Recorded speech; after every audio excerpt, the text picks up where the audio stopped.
Come to Raphael Signs, where we transform your everyday moments into extraordinary memories with our bespoke mug printing services. Whether you are looking to immortalize a cherished photo, celebrate a special occasion, or promote your brand with a personal touch, our high-quality custom printed mugs are the perfect solution, which are ideal for gifts and corporate giveaways. Choose Raphael Signs for your mug printing needs. Call us now on the number on your screen for a free quotation, or visit us at 91 Livingston Avenue, corner 8th Street, Shilo Building, Harare, Zimbabwe.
Ndora Francis ndiani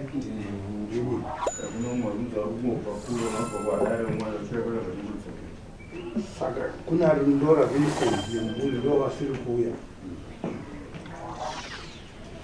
nyaya nderu ndikuma urori uye kundirowa nene mbo dzako tupane mare ndari kufonera ishe masvosvo anonzani ari kuramba wacho Vincent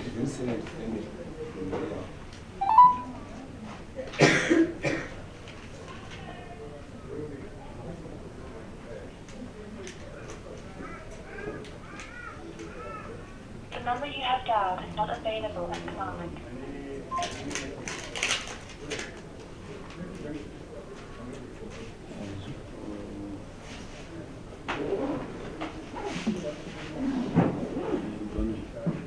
basa randakavapa kuti vaite makuseni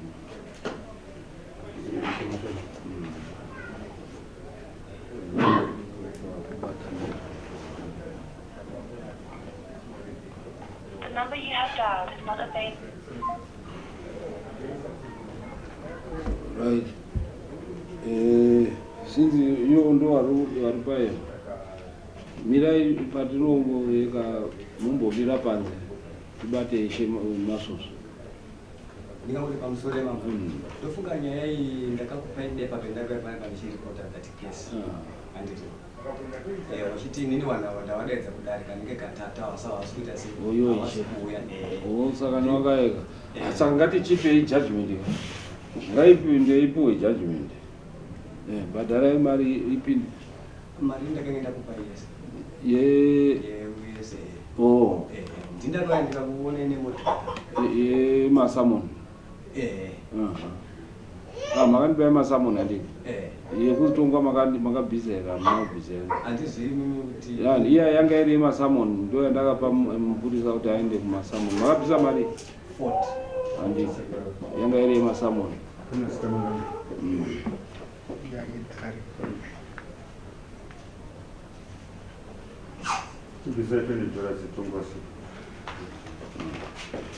iya yanga iri masamon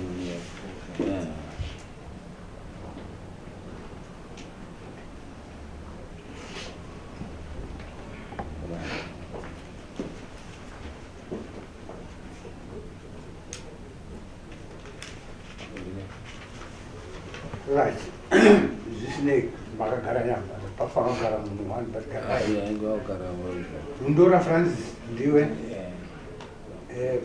changamiri anonzi Ndora Vincent nemhuri yake wamhura dare renyama nakuuya nyaya yauya naFrancis pano nyaya ndeyekundipuma uroyi uye kundirova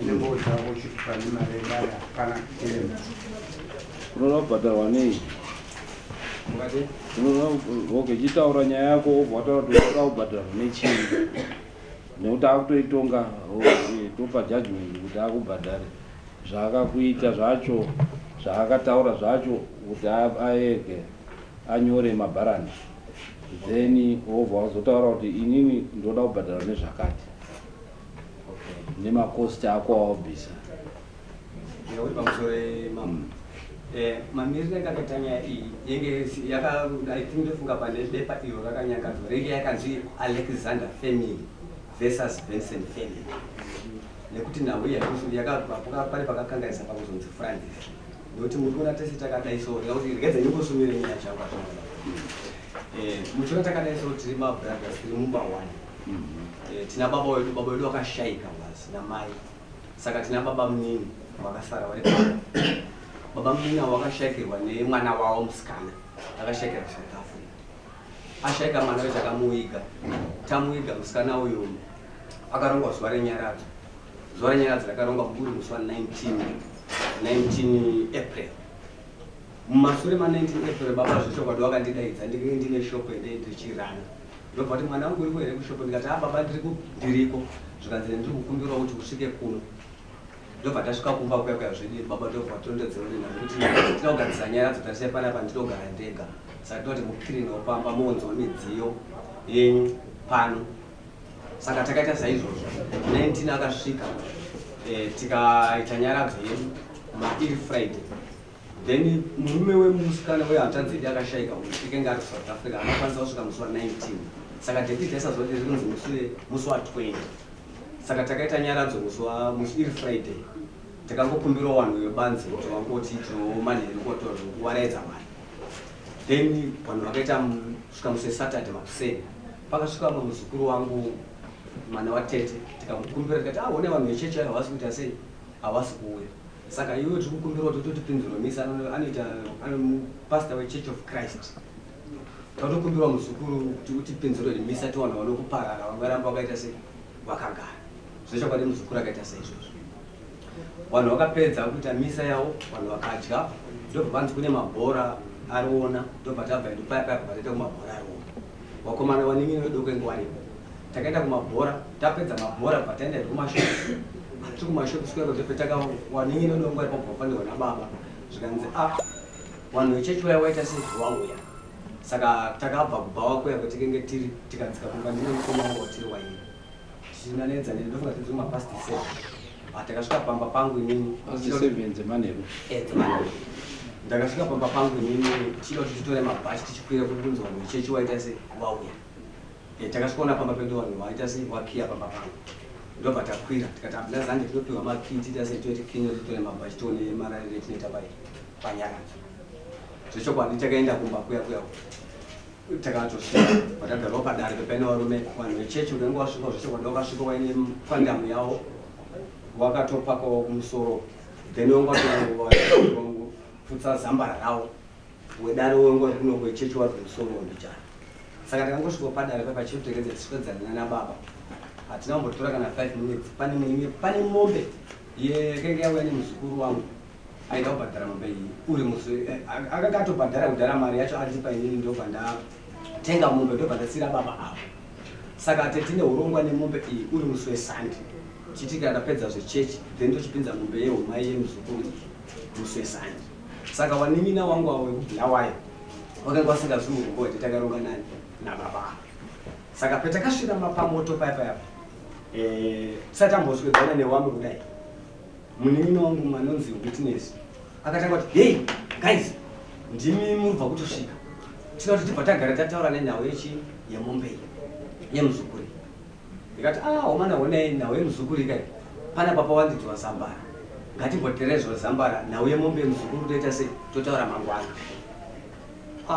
sezvisinewo tatakafuta tiri pamoto hatina kuzoti kuna vamwe vanhu vari kusaidi zvikanzi nemunin'ina munoti titerezwa vanhu vezambara zvei tine basa rainazvo izvozvo isu tokuziva kuti ndimi waroi wacho inini ndiwitness ndimi vanhu wacho kumasuro kwatinotoziva kuti kune mupanhatu uriko kumasuro kwekenge abva kuSouth Africa waine bonza ndobva anoda kumua kubrazil kwakagara pacheya avo ndobva anoda wati bo nezibonza rere vapotsa ndobva wandorova pachiya yangu akagara. Tikati pamwadzi amene muzukuru wedu ndobva wabata. Kana usadaro zvatisatibate usapindire nyaya dzisiri dzedu. Ndobva akauya ndobva auya kubva anditi futi nepane baba nebonza rere. Ndobva watanga kutaura kuti wapana maspray yangu ari kupi. Dakuti wapisira panapa. Makaura hanzvadzi yedu imini. Maspray edu ari kupi. Wapana uya wakamhanya mhanyo nezvigubhu. Asi munhu ekenga aine zvigubhu izvi manje ekenga ari mumwe muzukuru panext door pedu. Ekenga aine motikari ekenga atakura vakomana avo. Ekenga atouyawo kunonzi kumairo kune nanambuya wacho kuti waende kunyaradza ekenga iri. Tina peturu dzedu tikanzi dzaenda nangoni peturu handimubona. Saka wakatirova kuti ponda inini bhedha kuti vanhu vanoda kutipisira pazvigubhu zvaungoenda zvezvezvi. Ndobva ndamhanya manje. Apa blazi wekenga watokwarawo panapa. Inini ndakwarawo pangandova nebonza rani ndikati wakana kutipisira panapa. Ndobva ndamhanya. Pakandisona kudai so ndobva wandirova guna. Ndobva wakandita pati nekuzvipira netsvina neweti pa. Wakomana wacho. Saka ndomamira cho zvakaita mama. Saka takatakurwa nemotikari muri musi weSunday kuti tiuye kuhospitari kuno. In fact ndingakuti zvetakaita takati musi wetakapondwa iwoyo takadzika kumba ndabatira mwani wana ndobva tauya kumba kwedu kuno. Ndobva watawanzwa kutaura wakomana vari kudzika zvakawanda wanda. Zvikanzi tinovapisira mumba imomo. Ndobva wakatanga kusvika kumba kwemunin'ina. Wasvika kumba kwemunin'ina uyu ndobva washaya wani. Ndobva wadzika pamba pangu. Ndobva wakatanga kundorova madhoo. Watanga kurova madhoo. Ndobva tati mana setatokudzika tatokuzasi kugedhi. Ndobva tati vanhu vanoda kutipisira mumba umu. Handi tinotsvaga pekurapa tatiregedza tiende pane muzukuru wedu. Tindorara ipapo. Takawanzwa vachitaura zvechokwadi vachitangwa kutironda. Pataenda tikati homa nezvaita gumbo rangu iri regedzai tiende kutara tindokwidzwe motikari tiende kwarisana. Takamirawo patara zvechokwadi tikashaya motikari. Tashaya motikari kuna takatanga kudzoka futi back. Tiri patara ipapo infini takawanzwa kutaura. Wari kuti wanga utotera uyu manje. Saka uyu ndobva wandomutera uyu. Ndobva wamusvikira kumashops. Ndobva watanga kumuponda kubva ikoko kusvikira pamba paine nyaradzo paya. Right. Wasati wari padhuze neparwizi wakakwanisa kumuponda uchibva uko ndokubva watora dombo wachida kumutsitsira ndokurayira panapa. Pane mumwe mwana wekwachigora wakenga aripo pairohwa uyu ndiye akazoti mukomana anga abata dombo yokuSouth Africa achida kuti akamutsitsire parwizi pane matombo akaiswa so. Ndobva abata dombo riya riya. Ndobva watema mabonza zvanzi aurati wativharidzira pamatombo. Vatora mabonza pamuti pamugama aripo. Ndobva watanga kumuponda nemabonza aya. Ndobva wakwira naye kumba. Isi tatonzvenga wedu tatopihwa imwe dzimba dzekurara panonzi kwamachiwenyika ndopetekezenge tatorara isu nemhuri. Wasvika kumba kwekwe wakamubatirana. Ndingakuti uyu pakasvika pamba wakatanga kumupondera ipapo. Zvikanzi namudhara wacho ndosaka ndakabvukudza ndikati mukomba wakomana wari kuuya. Wakamubatirana uyu wachida mukanda muchoto. Ameno mai wekenge wari muzukuru wedu. Mwana watete ekenga ari kune vanhu vangu vari kune Zambarawo. Pakaona wabatirana wamunin'ina uyu wachida mukanda muchoto ndiye akaridza nekuti mai. Ndobva wakabva wazorekedza munhu uyoyo. Mufana ndobva atakurwa nemufana uya bvandoradziwa pano. Saka amakuseni eSunday takutakurwa nemotikari isusu takaita kutotsvaga kuti munin'ina ari papi takamuona achiuyawo zvechokwadi akazvimba. Maziso ese riri ropa rega kumesa pane kutoonekwa kana kuti bvatazokutakura motikari bvatakona bvatarapwa bvataripota munyaya dziri kupolisi. Saka kupolisi kwacho hatisi kuona zvinhu zviri kufamba until nanhasi ndonhau yacho iripo iyoyo. Ameno kana pane pendasirira wakomana ndo wakatodzokera kuSouth Africa akari kurwai akatirowa wekuSouth Africa anga ari one wamwe wacho vari mubulawayo. Panotoya mapurisa pavanotouya uku vachiuya vachiona mudhara. Mapurisa akanga atitaura kuti munototifonera kana vachinge vauya toita sei tobva tavabata. Takavafonera zvechokwadi musi wekutanga wakomana wakabhatisa nemwana wekwanyaya. Right. Second time ndobva vauyazve ndobva vafonerwa nemufana wakomana wana kubatikira mapurisa haana kuuya kusvika nanhasi. Akapedza katatu tichifonera polisi hawana kukwanisa kuti wazowabata. Musi wa7 ndio ndanga ndichiripota that case kuno. kwetakazokuona 7 ndobva mandibvunza kuti muda kuti kotenyi itwe muswani tikati tikutaisa tikunoona ndobva kuna chinhoi nevamwe kuharare tikati pinde muswa 21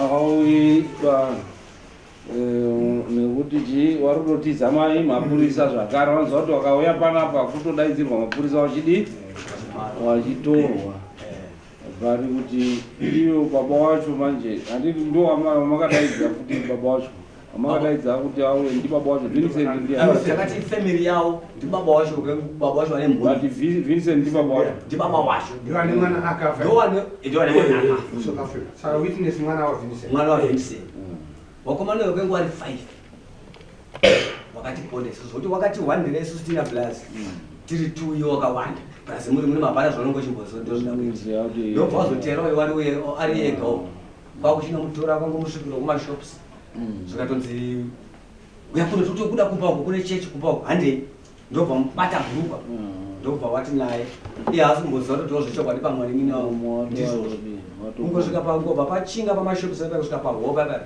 ndobva akatangirwa kupondwa ipapo ndo mamira chezvakaitika pakukutu apa saka isusu nawe tengetikayo ameno mambo I think panotoda kuti baba wacho zvataeka wakambotorerwa baba wacho mombe dzekuburipira imi vana vacho vanochizodii vanochizobuda pachena but manje munokwanisa kuurawa wakagaya usiku wakakuya nepo ipapapa mambo zvakuti tate zvokuti warutoti wakauya warutotitsvagirira mashops wachitoti hanzi vanhu vaya vari pati enezvowani panonzi pamupekeranwa pamashops kakati wane mukomana anenge aripo akangaita nemusikana wake but wakomana wakatokwanisa kutobva futi pawakabva ipapa last time wakatosiya waponda mupani aitonzi aiti masvingo ari muhospital saka waitotsvaga isusu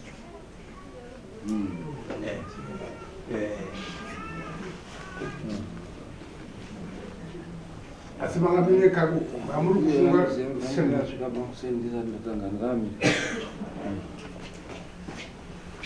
semuri mamuri kufungira kuti kwanda kwenyu kutopangisa kuti ngeke muri mamwe vachibva kunana karoyo vachibva bhuruwayo matsanangura mukutanya yacho mukitora kunge yakatokura ndeyemhuri zvokuti mamuda tarisira kufamba here ndozvezviripo mandi kuti tione uroyi hwedu hwakatipondera zvekubhadhara naizvo isita tipo ipapo asi tangida kuti tibatwe uroyi hwedu hwatinawo tiri pamwe chete nekuti wakafamba wakaona kuti tiri waro izvi isusu tida kuti tiri pamwe chete katochivataoneko ndochitongero chete tinacho nekuti apa tinatokwanaka dzimba idzi dzakatowanda but dzakarohwa ndedzedu but pane dzimwe dzimba dzaitotsvagwa vamwe vanhu mukati imomo zvitonzi waripi vamwe vakatonobatwa kunzi ari kudzipwa wedzimwe dzimba vachibatwa paura kuti dzimba kutoti badzi vanhu vakutozaisawo pamari pakufamba kwetiri kuita up and down so mukadai mana muno makatozara nekuti ipapapo tikei tatofarawo kubvisa kwayo chechi pamwe taakuchiita seitakuoneswa kunzi zvakadai zvakadai but iwo manje kai kutokurwisa kwawakaita vanhu kai kutotaridza kutoti waitovharidzira kuti ava vechechi ava vasatauri zvavaifanira kunge vachitaura ipapo ndosaka wakabva vatsinganisatsinganisa vanhu semaonera ndakaita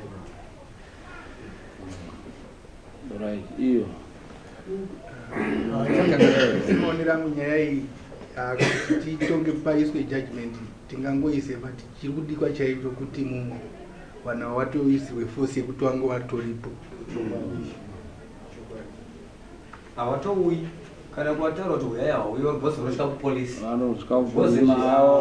uya hauyi nekuti vane mhosva vanenge vazvipinza mukano megaro ndinofungidzira kuti kunotorwa kunosindisa mapurisa ekwanogara kuine oda ipakuno wakuenda ikoko kwanosindisa mapurisa ekoko wakunobvira kuno kuti tive uchizoenda kukriminal yavo but iyo mapurisa ari kutadza ngei kuti vasenzese mapurisa kuti vadiwe vanhu vari mubulawayo vanhu vari mubulawayo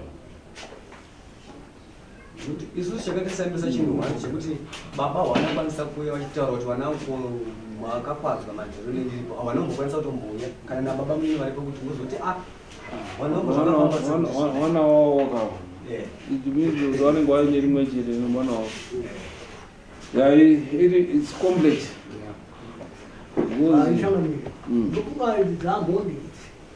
awo saka tochenjererawo vanokundiwa ndidzo mhoti dziya dzakabuda payayo ndiwo wamwe wacho vamwe watombouya futi kuno vachiteroraiza vanhu vobva vaidzokera futi kwavari kuguwayo. Vanhu ivava vashuwa vanofanira kuti vabatwe nekuti vadarizwa. Vandiri kufunga vanhu vanobatwa kuti ndowapa tsamba handiti woenda kuna propo. Kachiti propo tinotaura kuti mukuru wemapurisa eManicaland kuti vanhu ava vabatwe kuBulawayo vakaponda vanhu vakada kuuraya vanhu handiti but hapanai zviri kuitika muvanhu vari muZimbabwe. Mapurisa muno anofanira kuti aite basa ravo. Munhu ari muZimbabwe anofanira kuti andotorwa kuBulawayo auye ake afese nyaya yake.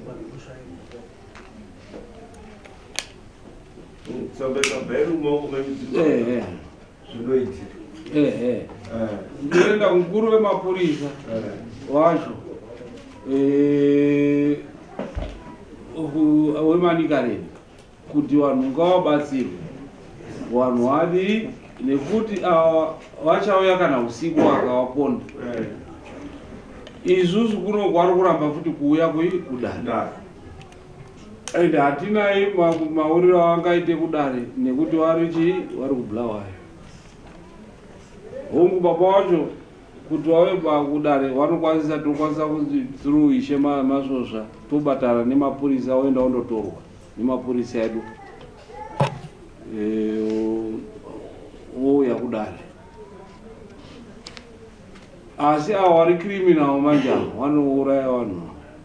Baba wacho vakatouya kunokuuya bhayatopisa inobva yatokura inominyora tsamba iri kumukuru wemapurisa iri. Ani munokwanisa kuenda kwamutare wani wenyu netsamba yatinenge tanyora kuti vanhu ava vabatwe kuBulawayo kwavari. Moti mahwani anoenda kwamutare netsamba yatinonyora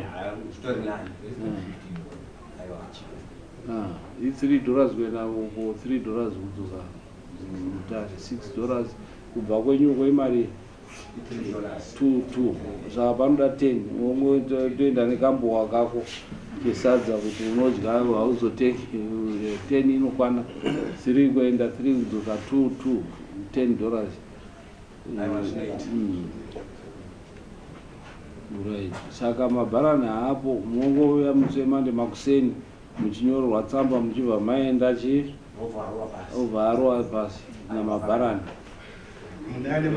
kuita kuti vanhu ndavari dangerous vachakutsvagai usiku wokupondai. Vanhu veBulawayo vanenge vane mweya weBulawayo nemweya weSouth Africa.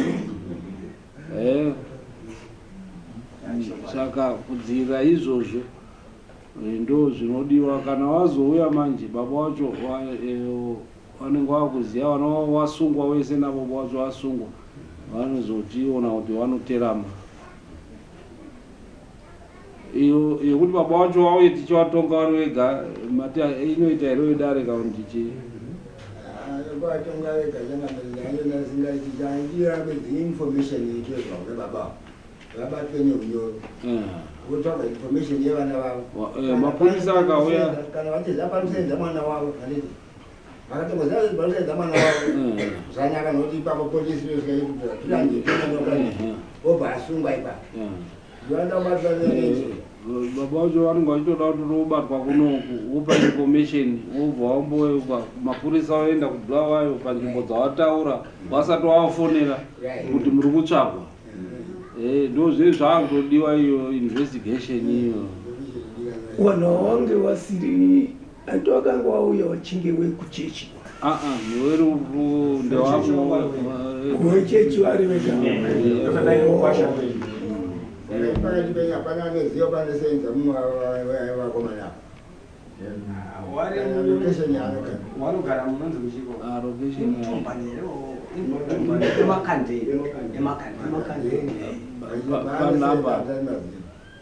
nhamba dzavo dzimba dzavo hamukwanisi kudziona here ndofunga pakenge paine renki yezupo kudhara yekudhara so mumakandeni ipo pazasi papa pezupu ndipo pane mashopisi ari papa poita renki yacho pazasi pacho ndo pane imba yacho zvinonetsa zvotoda nhamba ebe mapurisa kana achida kuita basa anodii anobatwa toipira kumapurisa pabasa pari sitari pabasa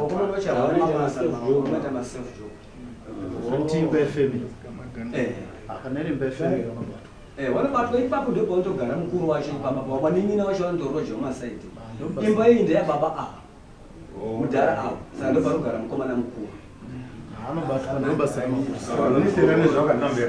saka imini ndaimutsvaga nhamba yematishi moenda muinayo hapana iro angakupei pahama dzenyu kuti mupuwe physical nhamba mukaenda navo zvinoita nyore mapurisa zvetingati ndingati kuti ndokune mwana wangu aripo chamubvunza kuti panhamba chipaaiziva pamanda anotsvaga kanochienda iye description anopaziya kungosvika akaobvunza paweekend ipa pamunoya mande moya nayo muchienda totaura kuti tinotoni mambo ndototyira kuti vanhu ava vacha vachiponda chii ende akapuhwa mapurisa hapana zvaari kuita bula wayo vanhu vanodii vanotorwa vachiva chitongo tokupai tsamba iyo moenda mubatsirikana. Okay, right, next.